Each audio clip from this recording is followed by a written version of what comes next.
कि मैं विनीत कुमार एडवोकेट, मैं दिल्ली से हूं और आज मेरी डेट थी तो मुझे पता चला कि वर्क एक्सचेंज है। इस रिगार्डिंग जो ये काले कानून है, जो ये अमेंडमेंट प्रपोज्ड अमेंडमेंट बिल जो गवर्नमेंट लेके आ रही है, हमने 4 दिन दिल्ली में हेजिटेशन किया है, हमारी बार ने हेजिटेशन किया है और वहां पे 4 दिन बाद फिर उनकी तरफ से एक रिक्वेस्ट आई गवर्नमेंट की तरफ से, सेक्रेटरी की तरफ से कि जी अभी तो ये फीडबैक के लिए रखा गया है।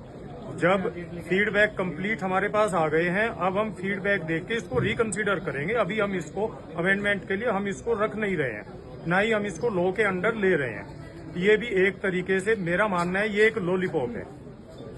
आप अगर 2 एडवोकेट है, 2 पार्टी के बीच में लड़ाई है, एक तो हारेगा, जो डिफीट होगा उसको, उस लॉयर को उसका क्लाइंट कंज्यूमर कोर्ट में जाके डैमेजेस क्लेम करेगा, वहां पे सू करेगा। वहां पे लॉयर को ये प्रूव करना पड़ेगा जी मैं तो 100% दिया, जी मैंने अपना बेस्ट दिया, मेरी कोई गलती नहीं है। आप एडवोकेट के इस प्रोफेशन को कहाँ तो आप एडवोकेट प्रोटेक्शन एक्ट लाने जा रहे थे और कहाँ आप स्लेव बनाने वाला बिल आप लेके आ रहे हैं। कौन प्रैक्टिस करेगा? और क्या ये साजिश, ये सारी साजिश लॉ फर्म्स के साथ मिलके हो रही है? आप देखिए कॉमर्शियल कोर्ट में, कॉमर्शियल एक्ट में, कॉमर्शियल कोर्ट में आपके पास इंडिविजुअल कितने केस हैं? सारे लॉ फर्म्स के पास हैं। वो लॉ फर्म्स किन की है?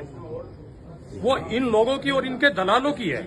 और मैं कहना चाहता हूं, जो हम वकीलों के बीच से उठ के एक पर्सन, नाम लेना चाहता हूं, मनन मिश्रा, जो हमारे बीच से उठ के पार्लियामेंट तक हम लोगों ने पहुंचाया, वो बीसीआई का चेयरमैन, और आज वही हमारे गले काटने पे तुला हुआ है।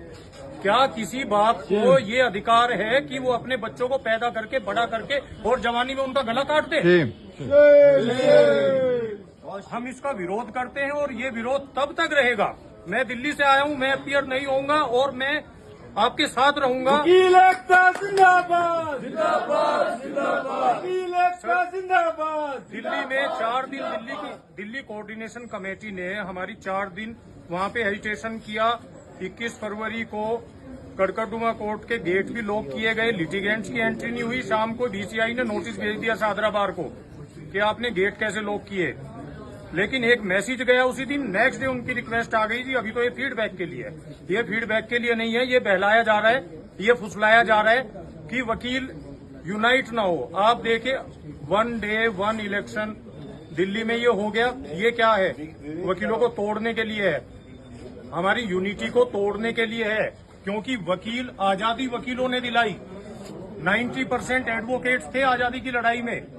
आपकी पार्लियामेंट में जब देश आजाद हुआ, फर्स्ट गवर्नमेंट बनी, आप देखिए कितने, इस देश के होम मिनिस्टर कौन थे? पटेल जी, सरदार वल्लभ भाई पटेल, वो खुद एडवोकेट थे।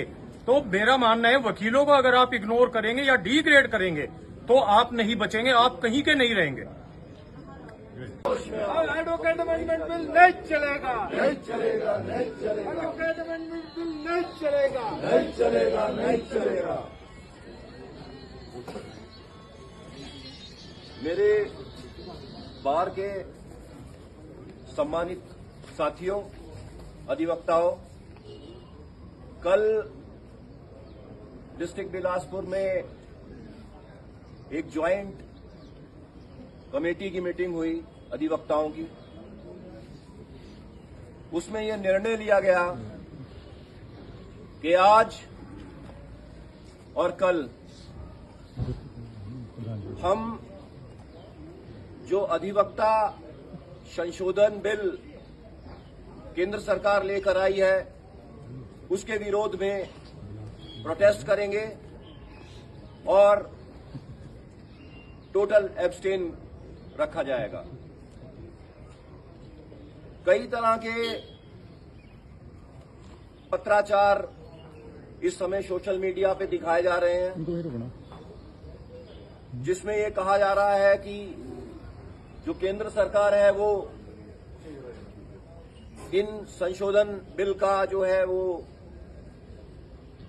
रिवीजन करने जा रही है। परंतु जो मीटिंग में डिसाइड हुआ उसमें ये कहा गया कि माननीय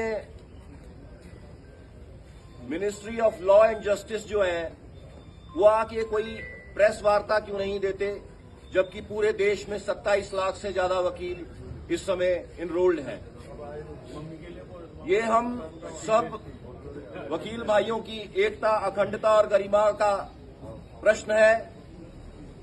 इसलिए आज पूरे प्रदेश में, पूरे हिमाचल प्रदेश में पूरी की पूरी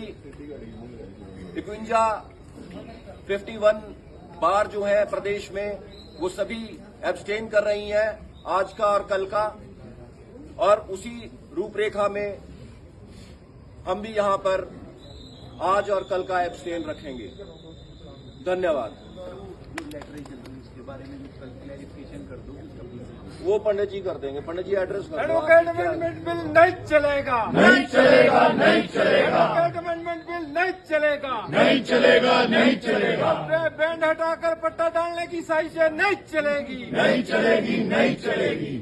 पंडित जी आप एड्रेस कर दो। साथियों, कल जो पूरे हिमाचल के वकीलों की मीटिंग बिलासपुर में हुई, उसमें ये भी मुद्दा उठा कि कई सोशल मीडिया पे कई संस्थाओं की चिट्ठियां चल रही है कि वो सरकार से वार्ता में हैं और सरकार ने उनकी बात मान ली है।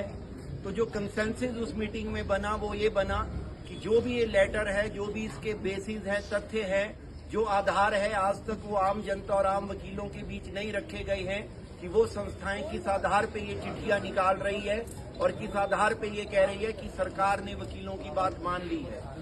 तो इसलिए उन चिट्ठियों को ये आह्वान किया गया कि इस प्रकार की सारी सोशल मीडिया की चिट्ठियां जो कई